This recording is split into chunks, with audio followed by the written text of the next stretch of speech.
Bonjour, tudo bem com você? Então, essa é mais uma aula do curso Francês Real com Leandro Dias. Você sabe que a minha maior preocupação, o meu maior objetivo é te ensinar a falar francês, mas mais do que isso, eu quero também te inserir na cultura francesa. Eu acho que esse é o meu maior objetivo. Então, se no final de muitas aulas que nós vamos ter ainda, eu tiver conseguido cumprir esse objetivo, eu vou ficar muito feliz. E essa sequência de aulas que se inicia com esse vídeo é mais um módulo, um tipo de aula que eu vou dar aqui para vocês, que é um questionário, um quiz, né, sobre a cultura francesa. Então, nós vamos, ao mesmo tempo, enriquecer o vocabulário. Vamos também treinar aqui o francês, a pronúncia, mas ao mesmo tempo vamos aprender sobre a cultura francesa. Vamos também fazer uma imersão na cultura francesa. Isso é muito importante, porque no francês a língua e a cultura são duas coisas que se conectam e se harmonizam muito bem. E de certa forma uma coisa até depende da outra. Né? Então, nós vamos a partir de agora ter várias aulas como essa, vários vídeos, quiz como este. Você vai acompanhando, você vai participando, você vai também respondendo aí de onde você estiver, né? Se quiser pausar o vídeo, enfim, para ficar uma experiência completa, tá certo? Então vamos lá, vamos começar esse primeiro quiz, certo? Vão ser perguntas, algumas fáceis, outras com certeza vão ser novidades para vocês. Então, vamos lá. Primeira pergunta. Quel animal est le symbole traditionnel de la France? Quel animal est le symbole traditionnel de la France? Quer dizer a pergunta. Qual animal é o símbolo tradicional da França? Você sabia que a França tem um animal como símbolo tradicional? Tem gente que às vezes nem sabe disso, né? Resposta número 1. Le lion, um leão. Será que o leão é um símbolo, um animal símbolo da França? Le coq. Le coq seria o galo. O galo, será que o galo é o símbolo da França? Le cheval. Cheval é o cavalo. Será que é o cavalo o símbolo da França? Ou l'aigle. L'aigle quer dizer a águia. A águia é um belíssimo símbolo também, né? É um animal que eu acho que representa, é muito simbólico. E aí, qual desses quatro vocês imaginam que é o símbolo como animal, o símbolo da França? Vamos lá? Muito bem. Quem respondeu Le Coq? Acertou. Le Coq, que é o galo, não é? Olha, essa história é muito interessante porque o galo realmente hoje é o símbolo da França e isso remonta de muito tempo, né? Para quem não sabe, a França, a região da França era conhecida como a Gália, região da Gália, né? Isso nós estamos falando da Roma, da época da Roma antiga ainda, né? E os romanos, bom, quem habitava na Gália era Gali, que era um povo, que eram os gauleses. E no latim se confundia, era uma palavra muito semelhante com uma palavra que significava galo. Então os romanos na época, que eram os oponentes dos celtas na época da região aqui da Gália, né? Eles, para debochar dos gauleses, chamavam eles de galos, né? Então acabou virando um símbolo na época de deboche, de depreciação, né? Que o galo era visto como se fosse um bicho inferior, covarde, enfim. E aí um bicho mais frágil, né, vamos dizer assim.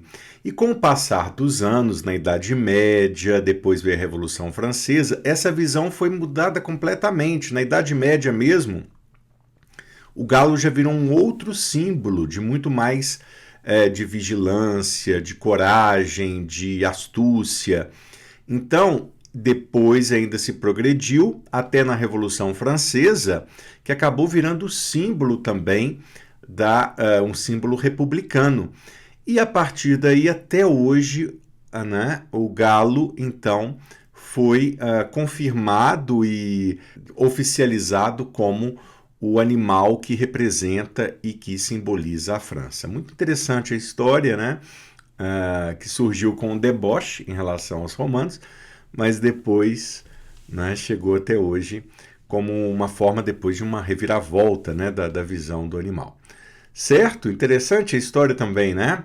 Muito bem. Então vamos agora para a próxima pergunta aqui, que é a seguinte. Quelle est la capitale politique de la France? Ah, mas essa daqui é muito fácil. Que é a capital política, que é a capital, né? A capital onde acontece tudo da França. Claro que é Paris, não é? Não tem menor dúvida, né? As outras cidades que estão aqui também são cidades grandes e importantes da França, Lyon, Marseille, Estrasburgo, mas Paris é a capital, certo? Muito bem, vamos agora. Quelle mer borde le sud de la France? Quelle mer quer dizer qual mar, quelle mer, qual mar, borde faz a borda, le sud, né? Borda o sul, le sud, tem que pronunciar esse D mudo aqui, hein? Le sud de la France. Qual que é o mar? Claro, o mar Mediterrâneo, né?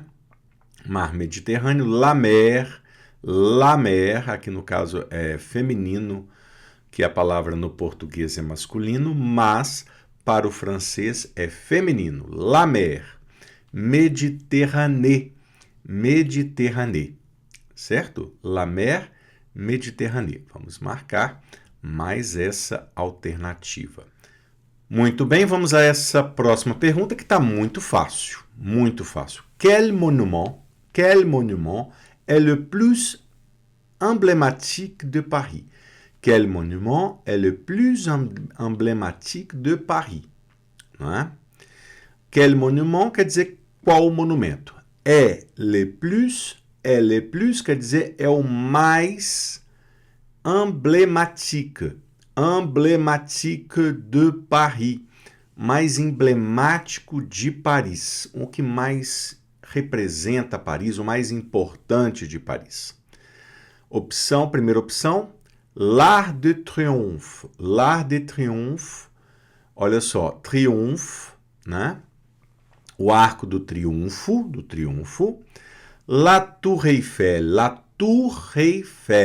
faz uma liaison aí, né? La Tour Eiffel quer dizer a Torre Eiffel. Le Sacré-Cœur, que quer dizer o Sagrado Coração. E Le Louvre, que é o Museu do Louvre. Claro que a resposta, vocês já sabem, que é La Tour Eiffel. La Tour Eiffel está aqui então. Resposta, La Tour Eiffel é, sem dúvida, o monumento mais importante, emblemático de Paris. Desde um pouco posterior à sua construção. Nós estamos falando, a construção da Torre Eiffel, para quem não sabe, foi em 1889, oficialmente, centenário da Revolução Francesa. Foi em 1789 a Revolução Francesa, não é isso? 1889 também acontecia a Exposição Universal. A Torre Eiffel foi construída, bem resumidamente aqui a história, para apenas ficar durante 20 anos em Paris. Existia um contrato, não é? Foi uma construção difícil, complicada, faliu o Eiffel, uma história complexa, mas ela finalizou. foi o portal de entrada para essa exposição ali que acontecia no Champ de Mars, né? Que era, sem dúvida, uma exposição espetacular que aconteceu em Paris nesse período. Aconteciam algumas exposições durante esse final do século XIX, início do século XX, né? Então, bom, resumindo muito, porque eu não vou me estender aqui, a gente tem muita coisa para ver, mas a Torre Eiffel, então, ela dividia opiniões. Muita gente gostou da Torre Eiffel, achou interessante, mas na verdade muita gente também não gostou, não é? Muitos intelectuais, muitas personalidades da época faziam uma campanha contra a Torre Eiffel, não gostavam, achavam aquilo ali um monte de ferro que atrapalhava a estética da cidade, que ainda era mais antiga, né? Pendia para o clássico, para o medieval, para a história e tudo mais. Então, sem dúvida, foi naquela época muito mais uma afronta, né, para a sociedade do que um monumento maravilhoso. Bom, até então, o monumento mais emblemático de Paris, é isso que eu queria dizer, era Notre-Dame de Paris. A Catedral de Notre-Dame de Paris é que era até então, até os próximos anos que se seguiram depois da construção da torre, depois que ela começou a ficar muito famosa, é que ela virou esse emblema que é hoje. Mas isso depois, bem depois ainda, viu? Anos, vamos dizer, 20, 30, 40 talvez. Até então era Notre-Dame de Paris. Era Notre-Dame de Paris, que era o símbolo, não é, de Paris, por conta também da igreja, né? Uma catedral belíssima, estilo gótico, espetacular, né? No centro da capital, enfim. Então é importante vocês entenderem que a visão antigamente era completamente diferente do que é hoje, né? Hoje a gente fala Paris, você já lembra de quê? Torre Eiffel. Não é? Muito bem, então vamos continuar. Não quero eu se deixar, gente, cada questão aqui eu vou me prolongar muito. Eu tenho que tomar cuidado, né? Para a gente ser um pouco mais prático. Vamos lá. Qui a peint la Joconde? Qui a peint la Joconde? Peint quer dizer pintou. Quem pintou? A peint, aqui está no particípio passé, né? Aqui o verbo auxiliar avoir, né? Qui a peint? Quem pintou La Joconde? Então vamos para a primeira alternativa. Michel-Ange, que é o Michelangelo, né? Rafael. Léonard de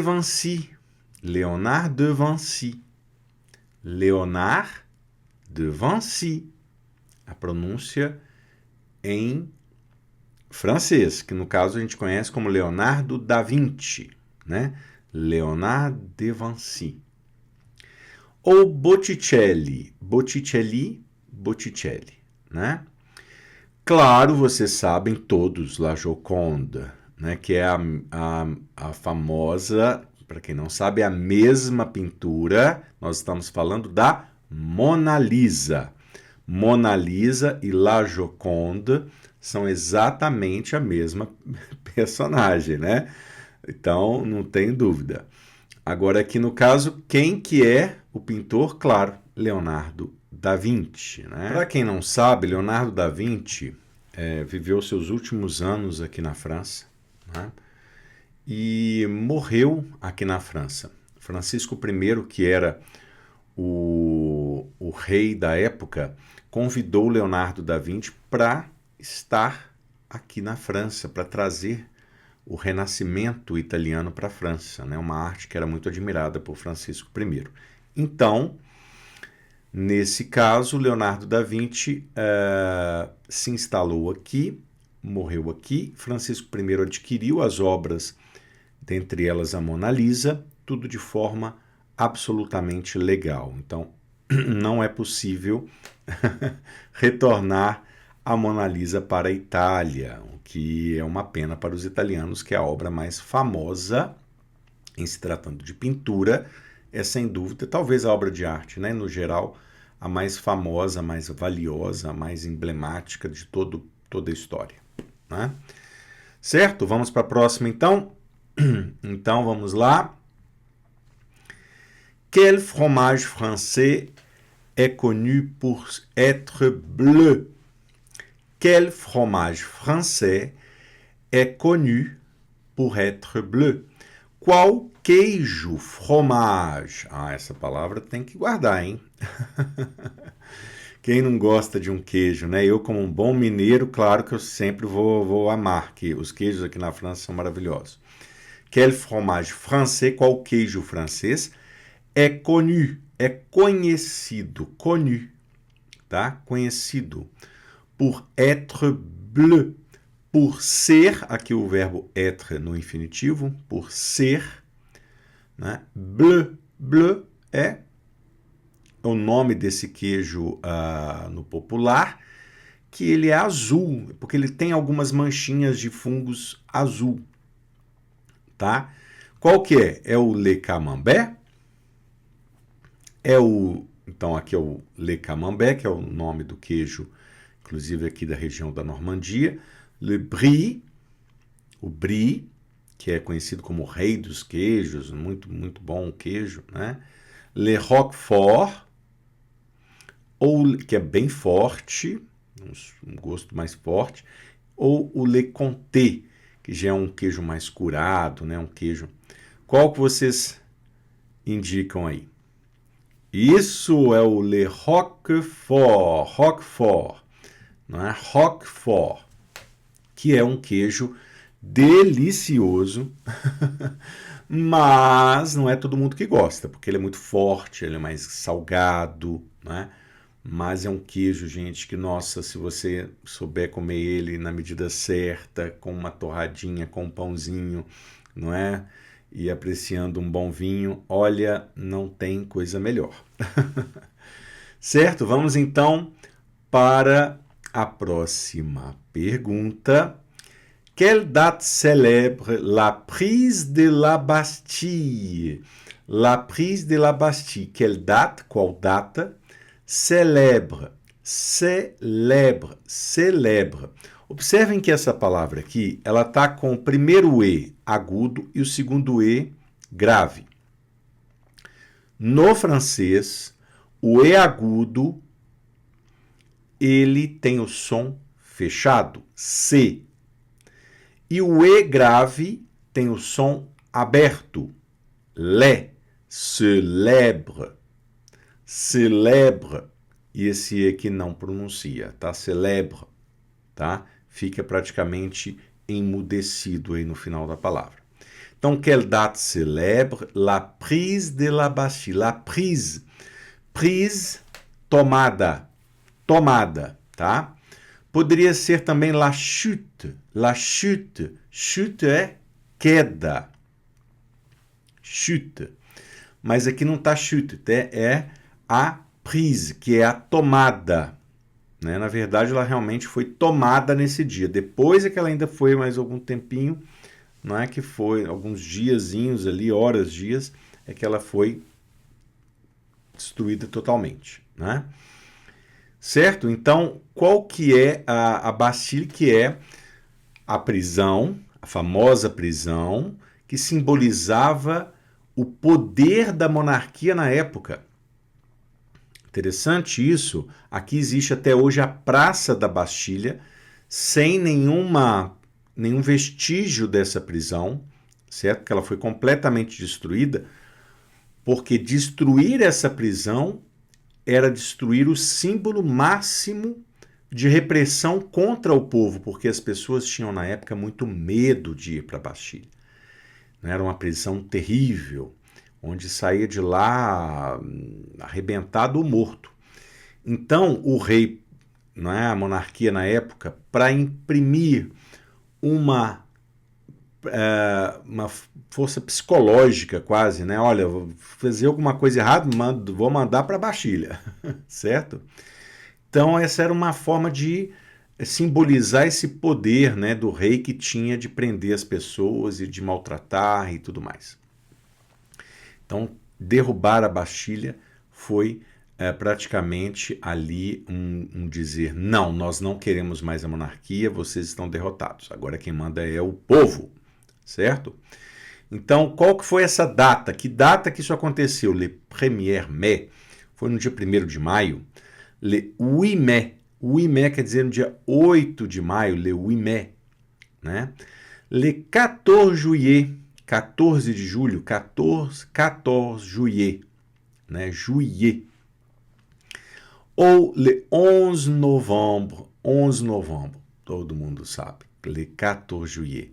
E essa é uma data muito importante, celebrada todos os anos aqui na França, até hoje. É a única data do ano que nós temos os fogos de artifício na Torre Eiffel. Nem no final do ano tem fogos de artifício na Torre Eiffel.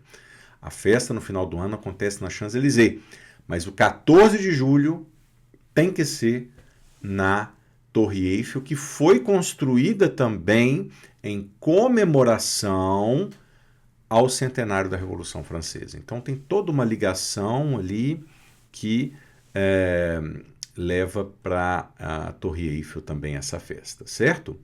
Ok? Vamos então para a próxima pergunta. Muito fácil até agora, né? Todas estão muito fáceis. Vamos lá então. Qui était Napoléon Bonaparte? Qui était, quem foi Napoleão Bonaparte. Bonaparte, né? Que é um T bem mudinho ali no final, sem um E muito forte, tá? Quando a gente também corta esse E aqui na pronúncia, ele ainda fica uma sombrinha dele ali, Bonaparte. Não é Bonaparte, né? Bonaparte. Ok? Bom, un roi absolutiste, un roi quer dizer um rei absolutista, né? Aqui também é a mesma coisa, olha, absolutista, né? Não é absolutiste, é absolutista, né? Esse ele é cortado, mas fica uma sombrinha dele ali, fica né? Ok? Bom, não era um rei absolutista, né? Bom, eu vou deixar vocês também pensarem, mas só para saber o que é absolutista, quer dizer que era um rei que concentrava todo o poder em suas mãos, era o poder absoluto, né? Depois, un général révolutionnaire,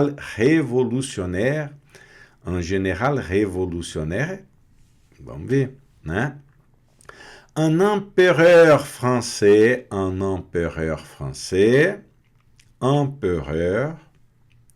un président de la République. Muito bem, todo mundo sabe com certeza, Napoleão, que tem uma história incrível, não vou nem começar aqui, porque senão eu vou longe aqui para falar de Napoleão Bonaparte, mas um resumo bem resumido, que foi um imperador francês e provavelmente um homem, talvez um dos maiores imperadores, um dos maiores nomes da história da França, certo? Então, o Napoleão Bonaparte, sem dúvida alguma, você vai ver muitas referências do governo de Napoleão até hoje, nos nossos dias, né? O Código Civil foi no período de Napoleão Bonaparte, né? Uma série de monumentos que você vê em Paris, o Arco do Triunfo, construção de Napoleão Bonaparte, né? Das suas batalhas, em honra às suas batalhas, suas vitórias, suas guerras. Foi, sem dúvida, um personagem icônico na história da França, né? Controverso também, porque para trazer todo esse poder para o Estado francês, ele acabou também massacrando, né, muitas outras nações, enfim, povos, mas que para os franceses isso foi necessário para que a França existisse hoje como ela é. Então, é uma figura extremamente emblemática da história da França, certo? Bom, continuando aqui, vamos para o próximo. Só lembrando aqui que o rei absolutista, o maior símbolo de rei absolutista que existiu foi Luís XIV, não é? O rei Sol, que construiu o castelo de Versalhes, também vale a pena. Mas não se preocupe, nós ainda vamos falar muito desses personagens, porque isso tudo, não é? Por mais que às vezes você não concorde ou que você não goste de determinado personagem, mas se um dia você estiver aqui, você vai ver muitas referências a esses personagens, é importante que você conheça, tá certo? Muito bem. Quelle est la devise? Devise. Olha só, o que será devise? Officielle de la France. Devise quer dizer o lema, né? O lema oficial. Quelle est la devise? Qual é o lema? Qual que é a frase mais marcante, emblemática, o lema oficial da França? Então, honneur, travail, patrie, honra, trabalho e pátria, liberté, égalité, fraternité, liberdade, igualdade, fraternidade, paix, travail, unité, paz, trabalho e unidade, ou foi, loi, roi. Fica interessante isso aqui. Foi, loi, roi. Foi, fé, loi, lei, roi, rei. Essa é boa. Olha, todo mundo sabe, né? Liberté, égalité, fraternité. Esse é o devise, né? O lema francês. Claro que foi propagado esse lema durante a Revolução Francesa, então ele é um lema revolucionário, certo? E que simboliza muito o espírito do francês a partir dali da Revolução Francesa, certo? Então, vocês vão ver essa devise, né? Esse lema em muitos lugares, escrito em cima da entrada das prefeituras, não é? Nas portas de entradas principais, né? Das prefeituras, de órgãos governamentais, né? Então, ministérios, assembleias. Então, tudo isso que se refere à república, né, dentro de um Estado democrático de direito, de sistema republicano, sempre está associado com essa devise liberté, liberdade, égalité, igualdade, fraternité, fraternidade. Certo? É isso. Então, vamos para o próximo, sem entrar em questões e problemas políticos. Vamos para a próxima pergunta. Quelle ville est célèbre pour sa cathédrale gothique lieu au Sacre de Roi? Então, quelle ville est célèbre pour sa cathédrale gothique liée au Sacre de Roi? Então, qual cidade é célebre, é famosa, é célebre, por sa cathédrale, pela sua catedral gótica. Lieu quer dizer ligada, lieu. Au Sacre de Roi. Lieu, o sacré, aos sacramentos, né? Vamos dizer assim, né? Onde aconteceram as coroações, os sacramentos dos reis, certo? As consagrações, é essa palavra, tá certo? Ligada às consagrações dos reis. Seria Chartres, que é uma catedral gótica que existe, espetacular na França. Amiens, também uma catedral belíssima, gótica. Reims, maravilhosa. Ou Rouen, na Normandia, né? Qual dessas 4 catedrais é que vocês acham que é a catedral onde foi sempre consagrados os reis? Historicamente, é na Catedral de Reims. Reims tem essa tradição, teve essa tradição, né? Não tem mais, porque hoje nós não vivemos mais na monarquia, mas desde a Idade Média, desde o início da Idade Média, os reis da história da França eram consagrados na Catedral de Reims, certo? Ah, Leandro, mas por que Reims, né? Existe uma tradição desde a época do rei Clovis, que foi o primeiro rei consagrado da história da França, né? Inclusive consagrado, porque existe a coroação política, que aí sim é o povo reconhecendo aquele rei, certo? Mas existe também a consagração que é realizado num templo religioso católico, onde a igreja reconhece aquele rei. E é o reconhecimento da igreja, que na época era um poder muitíssimo grande, era uma validação extremamente importante, talvez ainda maior do que a coroação simples política por um povo, porque era o reconhecimento que Deus estava abençoando aquele rei como o rei daquele povo, né? Então Deus também queria que aquele rei fosse o rei que representasse aquele povo. Então olha a importância de uma consagração, certo? Realizada então primeira vez pelo rei Clovis. Houve também o milagre do óleo, muito bonita história, um dia podemos falar sobre essa história também, uma consagração linda. E esse óleo da consagração, né, passou a tradição que ele veio com o Espírito Santo, um óleo consagrado, e ali todos os reis deveriam também ser consagrados com este óleo, né?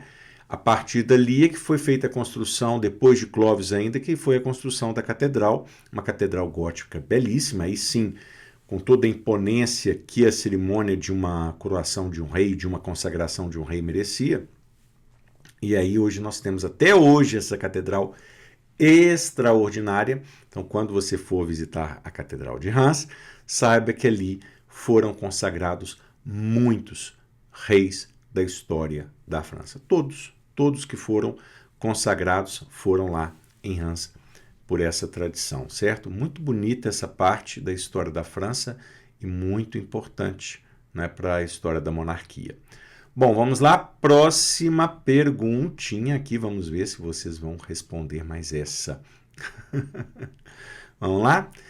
Quelle ville est surnommée la ville lumière? Ah, não, essa é muito fácil, né? Quelle ville est surnommée? Surnommée quer dizer o quê?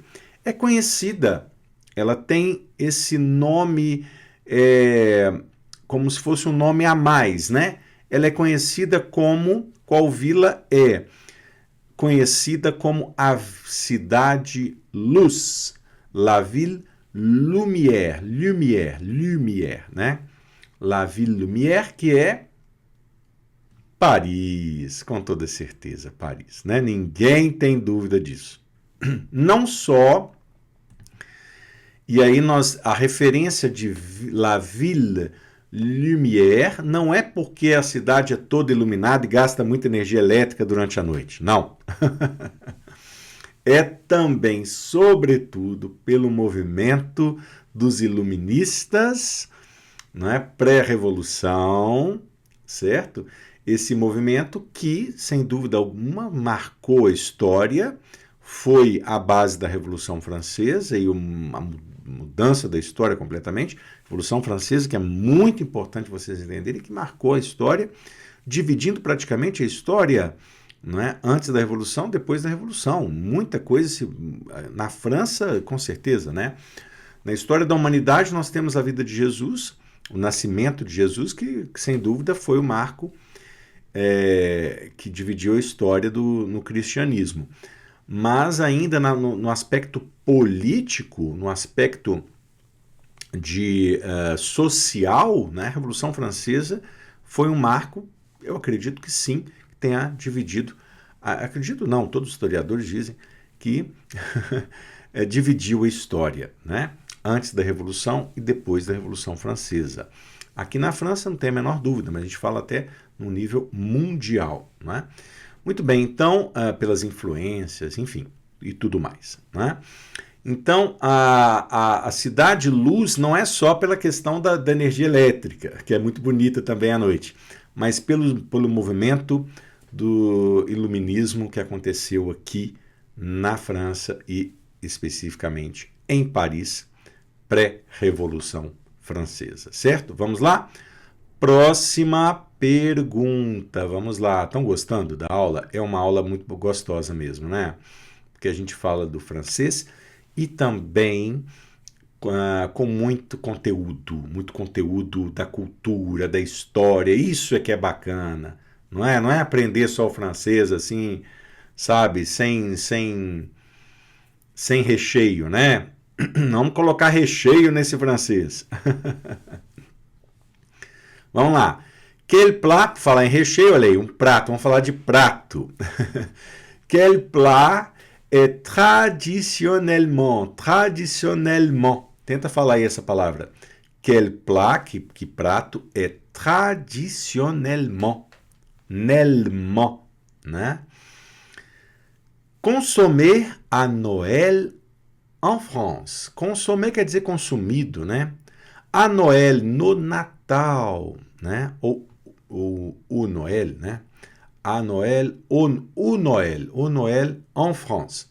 Que prato é tradicionalmente consumido no Natal na França? Le canard, carne de pato. Eu, particularmente, não sou muito fã, sempre falo isso porque acho uma carne meio pesadinha, mas tudo bem. La dinde é o peru. Depois, le jambon é o presunto. E o meu prato preferido, le bœuf bourguignon. Qual desses 4 aqui, que é um prato com carne muito gostosa? Um ensopado de carne à base de vinho, molho de vinho, muito gostoso. Vamos lá, qual desses 4 pratos aqui é o mais tradicional no Natal, né? O bœuf bourguignon é um prato muito tradicional na França, mas não chega a ser no Natal, né? O jambon é muito comido aqui também. Não é o jambon, não estou dizendo aqui o jambon presunto que a gente come em fatias, não. Eles comem também muito a peça do presunto, tá? A coxa do presunto ali. Então, é muito tradicional aqui também. Mas, sem dúvida, é la dinde que é o peru, tá certo? Como no Brasil, aqui também tem uma tradição do Natal de comer peru. Próxima pergunta, vamos lá. Qui a écrit Les Misérables? Les Misérables. Les Misérables, sem dúvida, é um romance muito famoso. Já virou filme, né? É um livro dos mais emblemáticos também da história da França, né? Quem foi o escritor?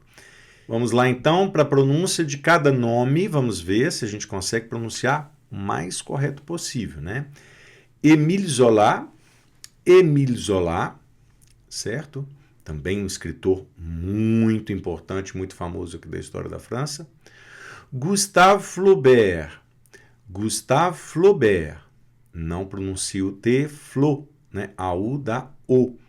Gustave, né? Tem esse E aqui, o V vai ficar mudo aqui, sem o E. Gustave Flaubert. Victor Hugo. Esse é um pouco mais difícil para a gente, né? Victor Hugo. Victor Hugo, né? Então, tem esse Czinho mudo aqui, tá? Victor Hugo, tá? U, com som de I, Hugo.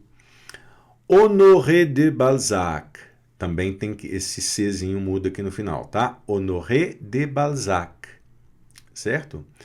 Então, todas essas opções, ok, tá tudo certo. São escritores, é isso que eu quero dizer, tá tudo certo. São escritores da história da França, todos aqui. Mas qual que escreveu Les Misérables? Victor Hugo. Esse é um escritor realmente que não tem como a gente, no movimento literário da França, não tem como você realmente desprezar o Victor Hugo. É impossível. Ele é um destaque e faz parte da cultura também, porque o Victor Hugo, mais do que um escritor, ele também gerou movimentos de resgate da história da França pós-Revolução Francesa, que, enfim, em Paris e a França já estava muito desgastada com a Revolução, a cultura já estava sendo mais prejudicada, lugares emblemáticos como a Catedral de Notre-Dame, como o próprio Monte Saint-Michel, né? São lugares que já estavam definhando, que já estavam pós-revolução, já estavam esquecidos, né? Então o Victor Hugo ele trouxe um movimento também junto com esse poder que ele tinha de influência, né? Já com o reconhecimento dele como um grande escritor, trouxe de volta, resgatou, não é? Esses grandes valores ainda franceses, da cultura francesa. Então ele é muito respeitado. Para vocês terem uma ideia, Notre-Dame, né? Depois do Corcunda de Notre-Dame, quem não sabe, foi um romance também que ele escreveu, que foi importantíssimo na sua história, o Corcunda de Notre-Dame, né? E eu falo também sempre do Monte Saint-Michel, né? Que não teve em nenhum de seus romances, mas ele liderou um movimento e uma campanha de resgate do Monte Saint-Michel, que também estava já deteriorando por conta da Revolução Francesa, depois que virou uma prisão, né? Ok? Então, Victor Hugo, figura extraordinária. Visite a casa dele, que fica na Place des Vosges, em Paris, um museu, que a casa virou um museu e é gratuito. Uma ótima dica e recomendação. Muito bem, aqui, quelle monnaie était utilisée en France avant l'euro? Avant l'euro. Então, qual moeda, qual o dinheiro, qual a moeda, no sentido moeda mesmo do dinheiro, était utilisé, era utilizado en France, na França, avant l'euro, antes do euro. Era o mark, le mark, la lire, a lira, le franc ou la peseta. Obviamente, le franc, né? Então, que hoje ainda existe na Suíça, mas na França deixou de existir, né? O franco, que é o franco. Próxima questão, quel peintre? Quel peintre quer dizer que pintor, peintre, tá? Não pronuncie o E, peintre, peintre. Quel peintre est associé à l'impressionnisme? É associé, está associado. Tá fácil, né? À l'impressionisme, ao impressionismo, né? Ao impressionismo. Aqui o O está no artigo que foi engolido aqui a vogal do le impressionisme por conta da vogal que começa a palavra seguinte. No francês, as vogais não se amam, né? Então, ela foi trocada, a vogal do artigo, pelo apóstrofo, ok? Primeira alternativa, Pablo Picasso.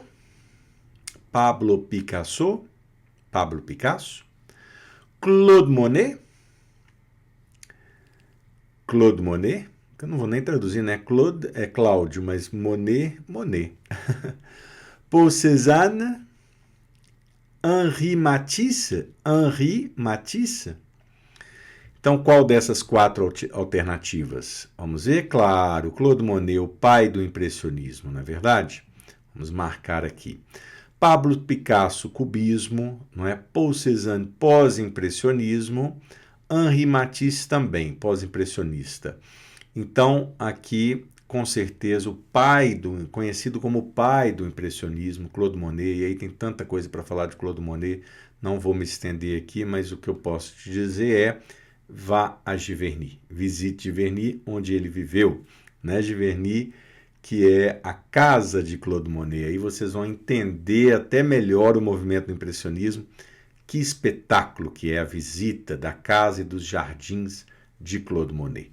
né? Façam esse passeio que é espetacular. Muito bem, próxima pergunta. Quel océan borde la côte ouest de la France? Quel océan borde la côte ouest de la France, né? Então, qual oceano borda a costa, la côte, costa, a costa, tá? Côte. Oeste de la France, da França. L'océan Indien, olha a pronúncia. L'océan Pacifique, l'océan Arctique ou l'océan Atlantique. Então é o Oceano Índico, Pacífico, Ártico ou Atlântico. Obviamente, todo mundo sabe que é o que nós atravessamos para fazer a travessia do Brasil para a França, Oceano Atlântico, oeste da França, né? Muito bem, muito bem, muito bem. Vamos para a próxima pergunta. Quelle ville française est célèbre pour son carnaval? Pouca gente sabe que na França quase a gente não tem a tradição aqui do carnaval, tá? Paris não tem nada. Foi uma das coisas que eu fiquei assim meio, oi? Como assim, né? No Brasil a gente tem um carnaval, é tanta festa, dias, semanas, meses, né? Não chega a meses, mas chega a mês de festa, né? Que aqui a gente chega aqui e não vê nada, enquanto no Brasil tá aquela festa toda aqui, aquele silêncio, mesmo nas grandes cidades e tal. Mas existem alguma coisinha ou outra bem isolada e existe essa tradição que numa dessas cidades aqui acontece, sim, né? Alguma coisa, alguma tradição muito diferente do que no Brasil, tá? Mas existe uma festa da forma adaptada à cultura daqui, da França, existe um desfile, mas bem diferente. Qual cidade que é essa? Menton, Nice, Toulouse ou Montpellier? Né? Qual dessas 4 cidades? Nice, tá? Nice, no sul da França, é que temos um carnaval um pouco diferente, um pouco bem diferente do Brasil, mas ainda fora do comum da França, né? Porque a França, no resto da França não tem mais nada. Gente, não se iludam, porque não tem mais nada, certo? Até o Carnaval de Veneza, que é aquele clássico lá, bonito, né? Com as máscaras, é mais famoso do que um carnaval daqui da França. Mesmo que vocês talvez muita gente nem sabia que tem essa cidade Nice, tem uma festa lá, certo? Próxima pergunta, vamos lá. Mais uma de queijo, vamos ver? Quel est le fromage traditionnellement utilisé pour la raclette? Essa é muito fácil. É só para a gente falar um pouquinho da raclette, que é uma tradição também aqui, todo mundo ama, né? Sobretudo no inverno, comer raclette. Seria o le gruyère, le reblochon. Esse queijo eu nem conheço, reblochon. Tem tantos tipos de queijo aqui, né? La raclette ou le bleu d'Auvergne. Le Bleu d'Auvergne, inclusive, ele é também um desses queijos azul com aquele, né, o fungo azul, tá? Um pouco diferente do que o Roquefort, talvez um pouco mais leve do que o Roquefort, mas é na mesma família do Roquefort. Mas, claro, né, la raclette é o próprio queijo, leva o próprio nome do prato. E a gente consome muito aqui a raclette sempre derretida num sanduíche, ou também a gente usa muito assim quando vai reunir os amigos, faz ali uma raclette com presuntos, com embutidos, com batata, né? Na mesa mesmo, tem a maquininha para fazer lá, fazer derreter o queijo, é muito interessante. Tem aqui em casa, um dia eu mostro para vocês. La raclette, ok? Vamos lá então para a próxima pergunta. Quel monument abrite le tombeau de Napoléon. Tombeau. Quel monument abrite le tombeau de Napoléon? Que monumento abriga, tá? Quer dizer, tá lá dentro. Le tombeau quer dizer tumba, a tumba, o túmulo de Napoleão.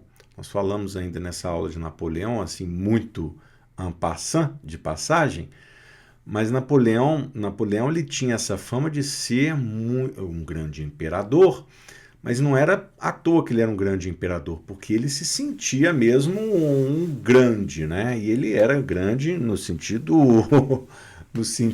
humano da palavra, mas no sentido físico era um pequeno homem, certo? A estatura baixa. Mas Napoleão nem por isso ele tinha esse complexo, né, de ser pequeno. E então, depois da sua morte, né, ele agora descansa em uma tumba gigantesca, enorme, que vale a pena você visitar também em Paris. E aonde que ela fica, né? Qual que é desses monumentos que abriga a tumba de Napoleão? Seria o Panteão? Certo? Seria Notre-Dame de Paris? Será que está lá dentro de Notre-Dame, da Catedral de Notre-Dame? Seria o Les Invalides?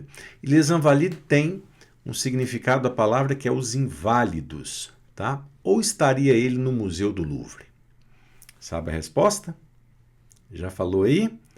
Muito bem. Les Invalides. Les Invalides, que é, na verdade, foi uma construção de Luís XIV para abrigar os inválidos, os que já estavam aposentados das guerras, dos militares aposentados de guerra. Hoje ainda é um centro militar muito interessante, é um museu, tem ainda atividades militares ali que a gente pode ver, cerimônias, coisas muito interessantes acontecem ali ainda hoje, né, relacionados também à política e ao exército francês, militares, enfim. E ao mesmo tempo é muito interessante porque existe essa conciliação de ser um grande museu, Museu das Guerras, né, espetacular, onde vocês vão ter lá um dos maiores e melhores museus de guerra do mundo, tá? Mas não é só da Segunda Guerra, Primeira Guerra, tem também alas das grandes guerras mundiais, mas também das guerras francesas, enfim, das batalhas napoleônicas, né? E é um complexo, acoplado a esse complexo, tem lá um monumento funerário, um grande monumento lá, que tem uma cúpula muito bonita, né? Onde dentro desse monumento, no interior, tem lá a tumba de Napoleão Bonaparte, tá certo? Então, realmente, um lugar incrível para se visitar, né? O Panteão também é um monumento funerário maravilhoso, onde está lá enterrado também muitas personalidades da história da França, da Revolução Francesa, tem lá o pêndulo de Foucault. Notre-Dame, claro, é uma catedral belíssima, mas não é um monumento funerário. E o Louvre, o museu, é o Hotel des Invalides, tá? Que também é conhecido como o Museu da Guerra, os museus dos, né? E fica lá, tá certo? Então, maravilha, vale a pena conhecer. Bom, vamos ver esse aqui, com certeza você vai responder. Quel est l'hymne national français? Qual é o hino, hino nacional francês, né? Le Chant du Départ, La Marseillaise, l'Internationale ou Le Coq Gaulois? Qual desses quatro aqui é o hino nacional da França? Conhecidíssimo, o hino nacional da França, né? Um dia eu quero passar aqui fazer uma aula sobre o hino, né? Vai ser muito interessante, né? Allons enfants de la patrie, et le jour de gloire est arrivé. É muito lindo esse hino. Então, qual desses daqui seria o hino, claro. Responde aí. La Marseillaise. Muito bem. La Marseillaise, né? Marselhesa. Ótimo. Muito bem. Próxima pergunta. Vamos lá. Essa é muito fácil. Quel musée célèbre se trouve à Paris? Qual museu célebre, famoso, conhecido? Para mim é o maior, o melhor, o mais interessante, o mais espetacular museu do mundo, não é só de Paris, do mundo. Qual que é? Le Prado, o Prado? Le British Museum, Museu Britânico? Le Louvre ou Le MoMA? Claro, o Museu do Louvre, né? Museu onde se encontra, inclusive, a Mona Lisa, não é? Muito, muito incrível esse museu. Vamos então agora para a próxima pergunta. Vamos lá, vamos ver mais essa. Quelle est la capitale de la Bretagne? Bretanha, muita gente não sabe, hein? Muita gente não sabe, não é? A capital da Bretanha, qual que é? Brest, Quimper, Rennes ou Saint-Malo? Todas aqui são cidades da Bretanha. Mas qual que é a capital? Para quem não sabe, Rennes. Rennes, capital da Bretanha. As outras cidades também são maravilhosas, sobretudo eu dou um destaque para Saint-Malo, tá? Que é para mim a cidade mais bonita da Bretanha. Inclusive fazemos o passeio lá quando vamos para Monte Saint-Michel, né? Sugiro você fazer esse passeio com a gente, entre em contato com a gente, que vocês vão ver e conhecer de pertinho o que é Saint-Malo. Uma cidade assim absurda, incrível. Pertinho, do lado do Monte Saint-Michel.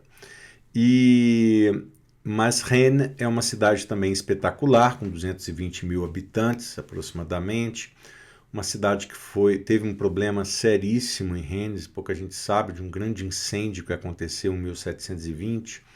Então, uma cidade afetada também nesse período, foi reconstruída e, enfim, uma cidade incrível, não é? Muito avançada da França e é a capital da Bretanha, certo? Vamos lá para a próxima pergunta. Vamos ver essa daqui. Dans quelle ville administrative se situe le Mont Saint-Michel? Acabei de falar do Monte Saint-Michel, né? E qual que é a cidade administrativa do Monte Saint-Michel, né? Seria Saint-Malo, que eu falei que inclusive acabei de falar que é pertinho, né? Caen, que é a capital da Normandia. Caen, né? Para quem não sabe, Monte Saint-Michel fica bem na divisa Bretanha e Normandia. Então tem até uma disputa antiga da Bretanha, quem que vai ficar com o Monte Saint-Michel. Mas oficialmente ela é da Normandia. Cidade de Avranches, que fica próximo do Monte Saint-Michel, a talvez 20 quilômetros, e Granville também, que fica também na região. Qual dessas cidades vocês acham que é o centro administrativo do Monte Saint-Michel? Resposta para quem não sabe, vamos lá, Avranches. Avranches, que é uma cidade que inclusive tem uma relação profunda com a história do Monte Saint-Michel, porque o bispo de Avranches, no século VIII, no início do século VIII, estamos no ano de 708, Santo Alberto, depois se tornou santo, mas na época bispo Alberto, foi ele quem teve as visões no sonho com São Miguel Arcanjo, que apareceu para ele nos sonhos, e aí eu não vou contar a história toda aqui, não dá. Mas ele era de Avranches. E ele que foi quem iniciou o projeto de construção da abadia, né, do santuário. Primeiro era uma oratória, né, em cima do monte. E ali começou a história do Monte Saint-Michel a se desenvolver até hoje, né? Que hoje é aquele monumento espetacular, extraordinário, sublime, que para mim é inspiração, inclusive, para a casa onde nós temos aqui na Normandia, para os nossos passeios aqui na Normandia, enfim. é o Monte Saint-Michel, né, que eu sou enlouquecidamente apaixonado. Então, tá ligado a Avranches, sim, a cidade é Avranches, a cidade administrativa, né? Monumento, com certeza, da Normandia. Avranches fica na Normandia, certo? Muito bem, vamos agora para mais uma. Olha aqui, ó. Quel roi a fait construire le château de Versailles? Nós falamos sobre isso já no começo da aula, que foi o quê? Foi um rei absolutista, e o Castelo de Versailles, quanta coisa eu tenho para falar sobre o Castelo de Versailles, mas era o símbolo disso, né? O símbolo do poder máximo, né? Como é que o rei demonstrava o seu poder na época? Com uma construção espetacular, luxuosíssima, né? Um salão espetacular, repleto de espelhos, numa época onde quando o espelho valia uma fortuna, um espelhinho desse tamanhozinho aqui era o preço de uma joia, tá? E ele vai e coloca um salão inteiro de espelhos, quando o homem se viu pela primeira vez na história de corpo inteiro diante de um espelho, porque tinham ali espelhos gigantescos, espetaculares. Então era um luxo, do luxo, do luxo, do luxo. Tá aí até hoje para a gente ver, admirar tanto luxo, né? Que é impressionante, né? Como foi capaz de construir aquilo tudo. Qual foi o rei? Rei Luís XVII, Rei Luís XIII, Rei Luís XIV, Rei Luís XV ou Francisco I? Então, Luís XIII, Luís XIV, Luís XV ou François I? Muito bem, claro que você sabe, Luís XIV, né? Que era filho de Luís XIII, né? Luís XIII começou ali, na verdade, quem deu a origem, né? Quem levou o projeto para Versalhes, de uma construção de um castelo de caça, foi Luís XIII. Mas depois quem desenvolveu, transformou esse castelo de caça em um castelo e palácio real e morada do rei, um pouco afastado de Paris, para ficar longe ali do povo e poder ostentar todo o luxo, né? Foi o Luís XIV, tá certo? Então, sem dúvida, ele que levou a fama do construtor do Castelo de Versalhes. Muito bem, pessoal, chegamos então ao final de uma aula que eu acho... Olha, eu adorei fazer essa aula, eu espero que você tenha gostado também de participar dessa aula. Eu tenho certeza que sim, porque para quem gosta do francês, pressupõe-se que a pessoa gosta da cultura francesa, não é? Então, raras exceções.